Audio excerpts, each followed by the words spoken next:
வணக்கம். எப்படி இருக்கீங்க? காலை வணக்கம். ஆமாம், பாருங்கள், நம்ம மிளகாய் நாற்று வாரம் போட்டுக்கிட்டு இருக்கோம். ஒரு வீடியோ தண்ணி பாய்ச்சிக்கிட்டு இருக்கோம். சின்ன கண்ணிலேருந்து போட்டுக்கிட்டு பெருசாகிடுச்சு. விவசாயம் அப்படிங்கிறத யாருமே லைக் பண்ணுறதில்ல, லைக் பண்ண மாட்டேங்கிறாங்க. இங்கே பாருங்கள், நமக்கு வந்து காய் வைக்க ஆரம்பிச்சிருச்சு. அதுக்கப்புறம் வந்து என்ன செய்யணும்? உரம் போடணும். அதனால் இந்த உரங்கள் போட்டிருக்கோம். இது வரைக்கும் நம்ம வந்து இயற்கை உரங்கள் தான் போட்டுக்கிட்டு இருந்தோம்.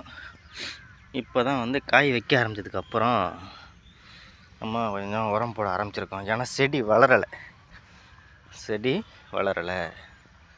அதுக்காக தான் நம்ம அந்த ஏற்பாடு பண்ணியிருக்கோம். சத்துக்குருணை காம்ப்ளெக்ஸு, வேப்பம் புண்ணாக்கு. ஏன் இந்த வேப்பம் புண்ணாக்கு அப்படின்னா, செடி வந்து படுறதுனால வேப்பம் புண்ணாக்கு போட்டிருக்கோம். அதிகமான செடிகள் பட்டிருக்கு.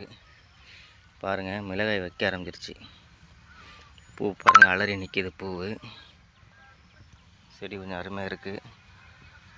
குடமிளகாய் ஊறுகாய்க்காக பயன்படுத்தக்கூடிய மிளகாய் குடமிளகாய். ஆமாம், நீங்கள் செய்கிறப்ப கேப்சிகான் கிடையாது, இது வந்து குடமிளகாய். ஆமாம், இப்படி தான் இருக்கும். ஊறுகாய்க்கு உகந்த மிளகாய். வேணுங்கிற ஆள் நம்மளை தொடர்பு கொள்ளலாம்.